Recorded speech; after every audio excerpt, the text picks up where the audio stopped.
So riddle me this. The New York Knicks making smart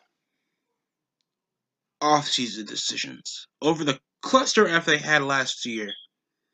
With the three signings going over to the four spot, the underutilization of young talent that they still have, and Alfred Payton being the best player. They re-signed on Alfred Payton.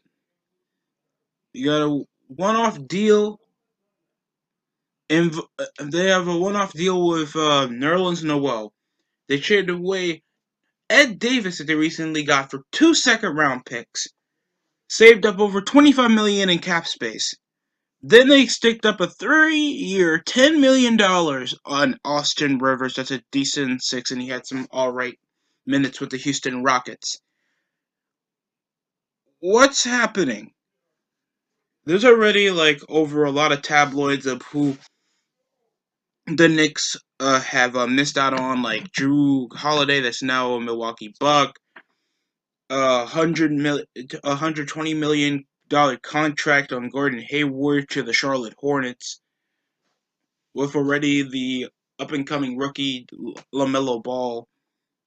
People would think that would be a mishap, and there's already major 4-year deals going in. Of course, there'll be more talking to you know the Rockets getting DeMarcus Cousins, Tristan Thompson leaving out the Cavs for the Boston Celtics. Of course, Drummond is on the Cleveland Cavaliers now over a recent trade from last season with the Detroit Pistons. So at least you have an all-time rebounder for the team. Nothing's wrong with Tristan Thompson, except I think his hustle is a bit underutilized. Not a bad shoot. He's not a bad big man, but a bit more versatility in this game would be, you know, a bit more appreciated.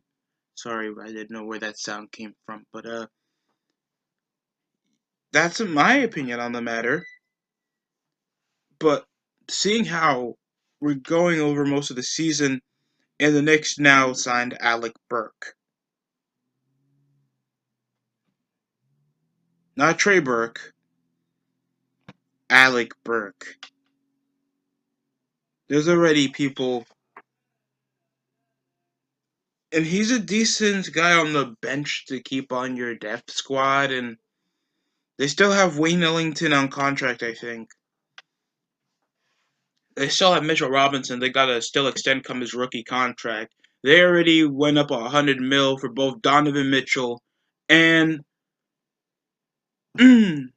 Jason Tatum just after their rookie contract succeeded them, because these guys are already potential all-stars, exceeding expectations. One of the most versatile and strongest offensive threats on their team, and both have playoff experience. So why not give them a contract like that and make them feel like a superstar? So that's practically most I have on the matter. I don't know how this new rookie top Topin's gonna do, because it's another power forward, and of course a lot of guys, especially Stephen A. Smith, has a problem over spreading out that four spot. Thanks we can, how versatile every off position from Dayton. Really big, light skinned dude, has some. I saw decent highlights of him on film. I think he's going to be an average core piece into the unit. Thinks he's not that high advertised as they were for R.J. Barrett, and I guess there's not much on expectations because Dayton, weren't they really high up on college basketball till COVID struck them, and they had to I think they had to cancel the March Madness. Yeah, but I heard a lot of good things about certain players. But still, I don't think the expectations are going to be that high for Topin overall, that we have to drop down over our cap space, work on our depth, play better at trying to build. I think we have the most draft picks in recent memory, especially over 2 late round picks. We're already good in our first round picks we've made, and we're missing out on high profile signings over guys are already reaching out near out their prime because of Gordon Hayward's past injuries over the past couple seasons, him not producing well to stay over the starting rotation that much, as well as Jason Tatum is. That's why he's over, I think, a bigger deal than Gordon Hayward. And speaking about the Hornets, I'll go more into that dumb signing for a guy that hasn't shown to have any All Star ability since 2017. I think that's a bit of a risque decision, especially if you want a top of the line scorer.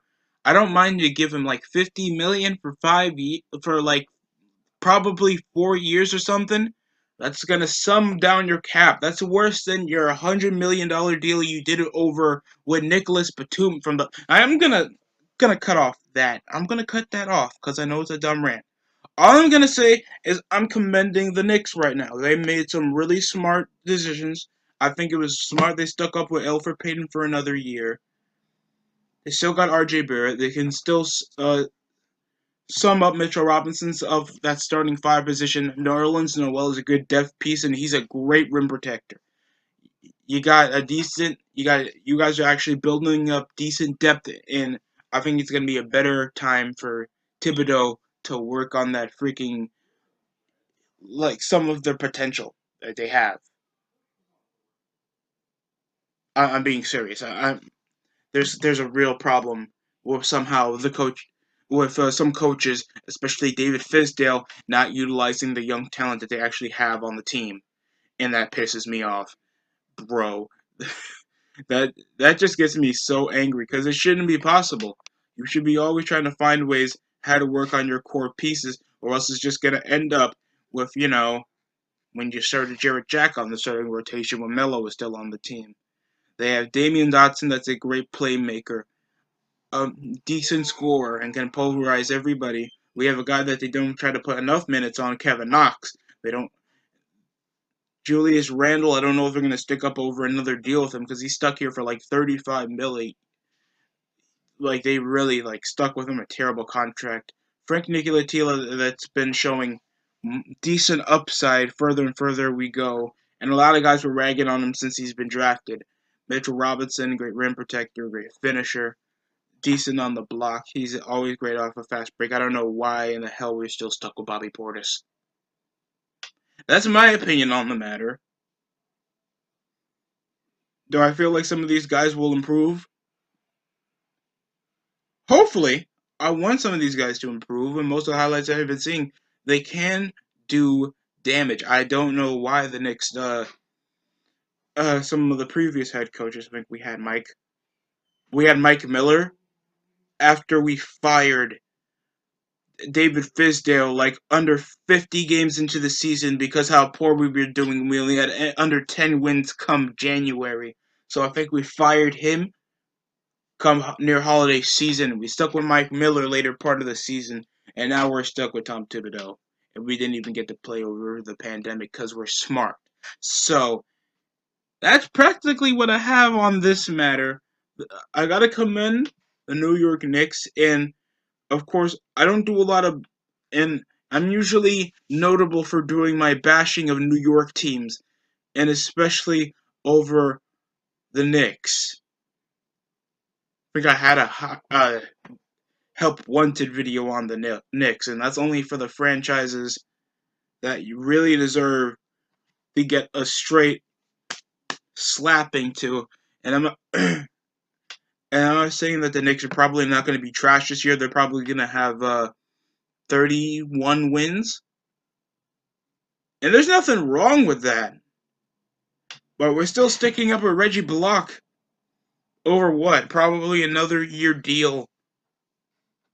It gives Braggacunas that was like a second round pick from last year coming up and playing a couple minutes over to the G League. We're still struggling over with Dennis Smith Jr. that we're probably going to trade. There's nothing wrong with the guy. The guy seems like a pretty good athlete. Hasn't improved much on his shot, and hopefully he does succeed if we do trade him.